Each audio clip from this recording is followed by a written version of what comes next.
I'm Andrew Schwartz, and you're listening to The Truth of the Matter, a podcast by CSIS where we break down the top policy issues of the day and talk with the people that can help us best understand what's really going on.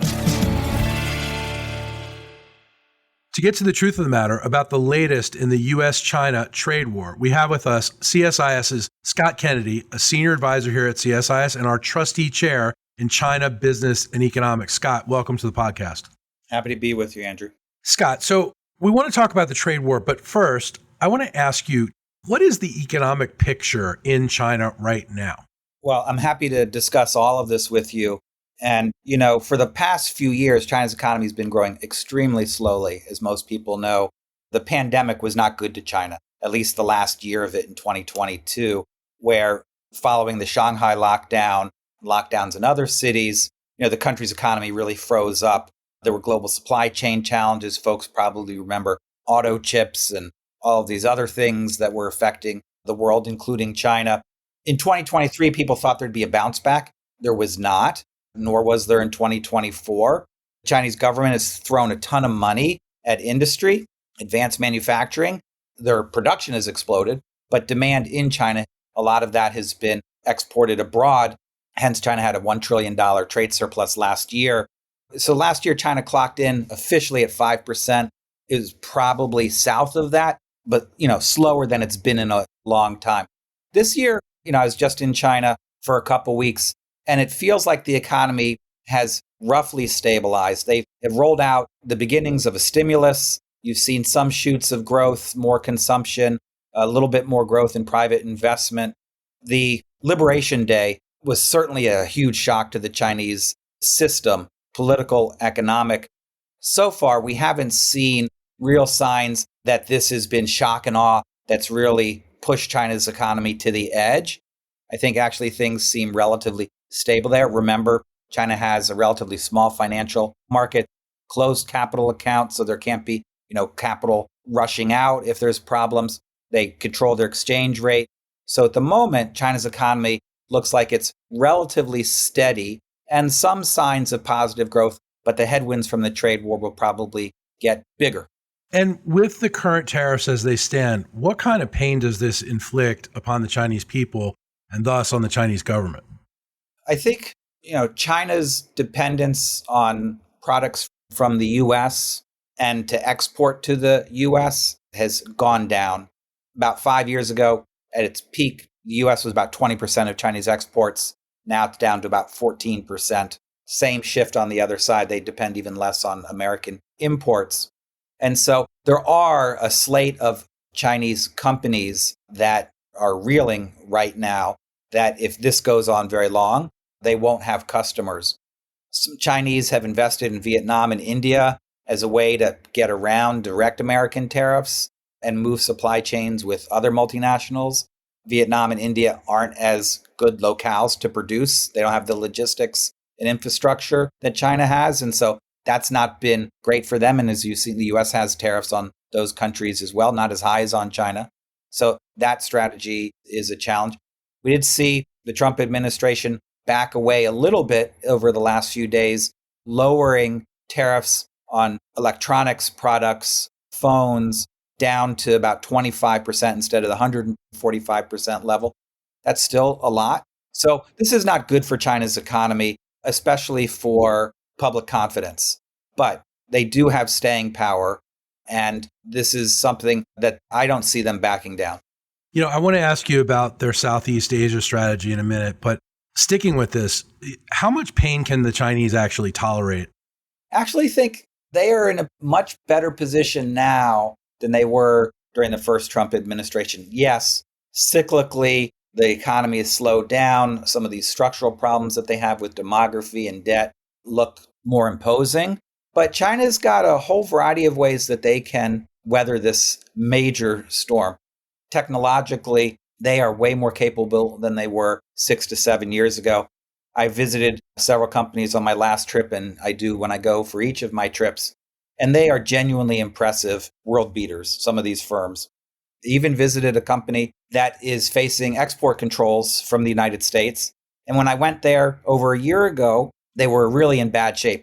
They did not know how to adjust with not having access to this technology. When I just talked to them recently, they've overcome those problems and the quality and efficiency of their production has increased. And this is not just them saying it, others have noticed that as well.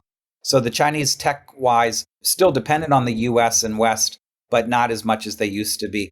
China has a huge pile of savings, and both households in the bank as well as the government, they still have a lot of fiscal bullets they can shoot to stimulate growth. One of the good things about China that you wouldn't have thought is positive is that they have relatively undeveloped financial markets, which account for only about 60% of China's GDP. American financial markets are about 140% of US GDP. So when our markets go down, we all suffer big time. When Chinese markets go down, it's not as big a problem for them. They also have a closed capital account, as I said.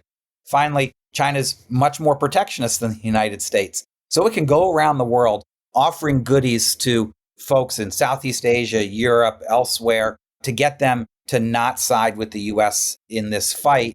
That's harder for the US. The US can basically say, we won't impose those tariffs on you. So I think the Chinese have I guess the last thing I should say, Andrew, which I think may be most important, is that for the Chinese leadership, this was originally a trade spat. It's now an existential conflict. For them, they must come out doing well because this is about the leadership of the party and overall direction of China. So I think they would be willing to take this, as they say, to the end, if absolutely necessary. And so they are a very difficult, challenging opponent for the Trump administration. So, Scott, if I understand this right, what you're saying is it's an existential crisis to their leadership because if they're the ones that blink, they're the ones that back down, they become weak to their people, but they also become weaker on the international stage. Do I understand that correctly? I think that's exactly right, Andrew, that this is a monster challenge for them. Xi Jinping cannot come out of this a loser. It'll be bad for China. It will be hugely bad for him as well. This is the issue now on which his governance is going to be judged. Scott, I want to ask you, what is their overarching strategy economically during this period of instability? China's strategy to deal with the current circumstances isn't a radical departure from what they've been trying to do under Xi Jinping's leadership and even before, which is move up the global value added chain in advanced technologies, be less dependent on others for those technologies, translate those technologies to have positive spillovers in other parts of their economy. For them, AI is not just AI. It's applied to the medical sector, to automobiles, to manufacturing processes. It's not just ChatGPT or DeepSeek or something like that. That's been with them for a long time. They've also been trying to reduce the significance of real estate and infrastructure in their economy as well, so that they can get to a higher level of development. So I don't think that those things change.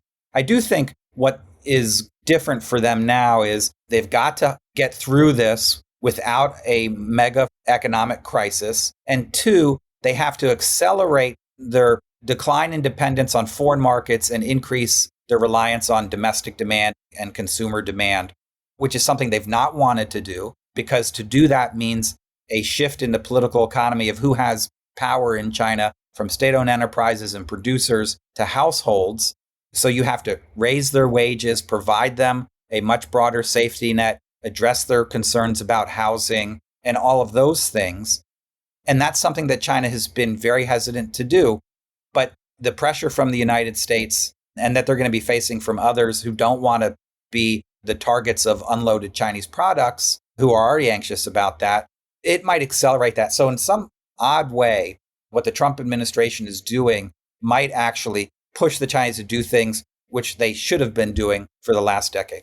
Okay, so where does this all go next between China and the US? Well, I think right now, odd enough to say, we are in, I don't like to use this word these days, but in a stable moment. Really? Because what we're seeing now is, the big pieces have already been put in place in terms of tariffs, in terms of Chinese restrictions on rare earths, other things. We're going to see little pieces moved. The Chinese just shut off imports of some American movies.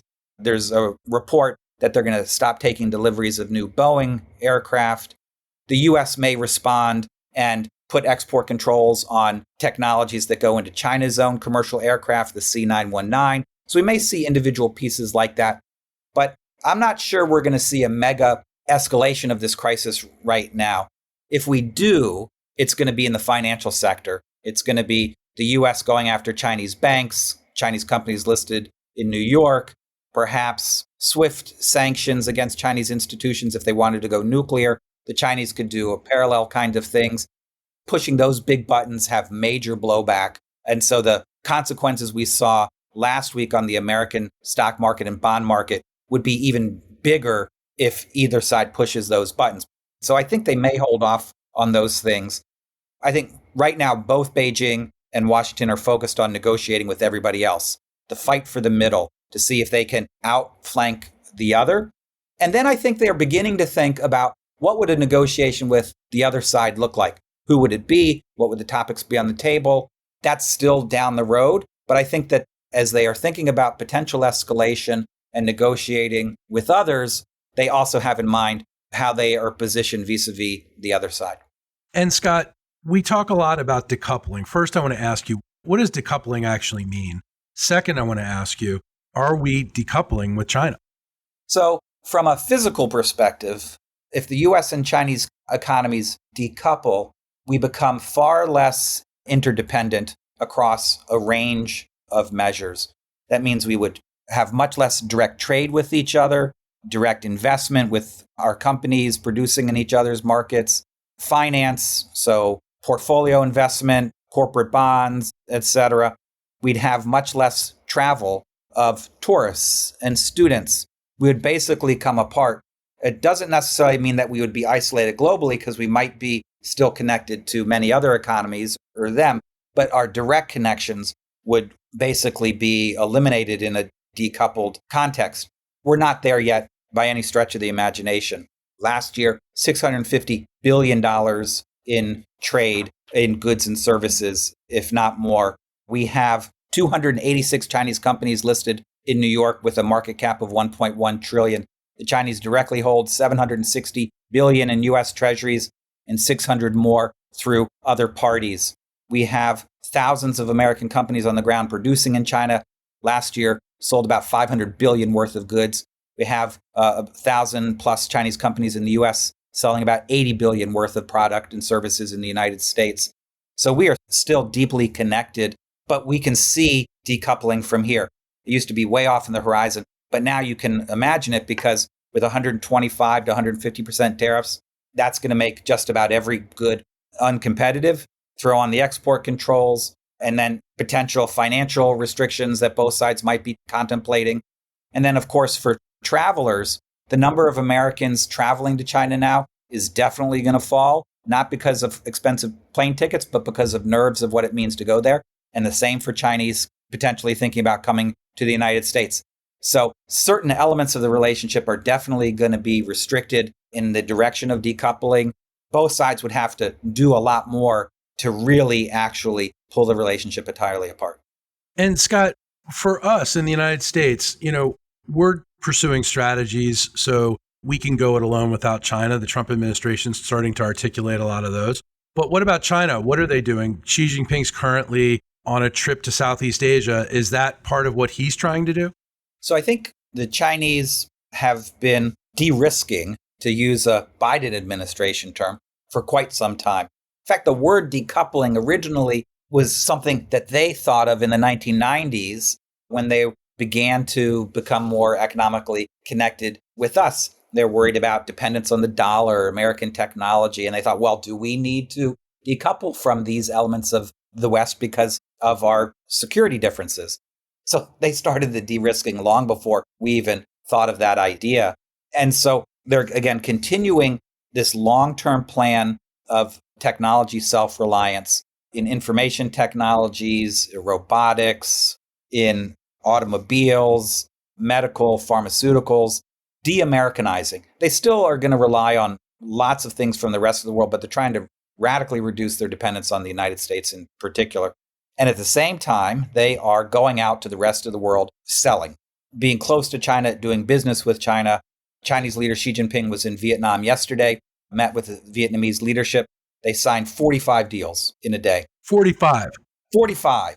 He's now today in Malaysia. He's going to Cambodia. Other Chinese officials are going to be talking to the Japanese, the South Koreans, Australians, the Europeans, Latin Americans. They are in deal-making mode with everybody. Now, some of these are very small individual deals. Some of them aren't about business. They're about other issues. But China wants to build the pile. You remember when academics, when you got your job is to make that publishing pile as high as possible to impress the hell out of everybody. That's what the Chinese are doing right now. They are trying to make it look like they are cleaning up around the globe, even as the relationship with the U.S. is foundering. So they have accelerated their diplomacy to avoid being isolated. Because the biggest thing that they fear is not that the U.S. and Japan will figure out how to reduce tariffs and restrictions on each other, but that part of the deal will be Japan limit its trade with China, limit its investment in China. And the same with everybody else around the world, that the U.S. builds some common wall. Now, given how much the U.S. has offended everybody, I think the Chinese might think this is going to be hard for the U.S. to do. But if the Trump administration is really smart and they play their cards right as best they can, then the Chinese have something to worry about. Scott, with all the talk about decoupling, de-risking, us walking away from each other, the United States walking away from China, China walking away from us, what does it do to major national security issues between the two countries?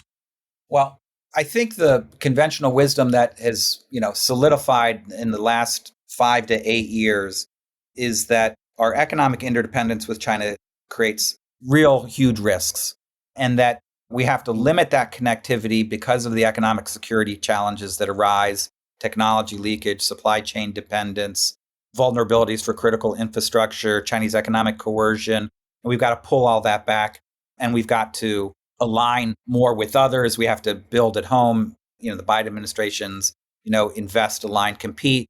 And we see that we're continuing to move in many of those same directions, even with the reductions in the CHIPS Act spending and things like that. I do think that there's a significant risk, though, on the national security side by really pulling these two economies apart. It really would eliminate many of the areas where we do have common commercial interests.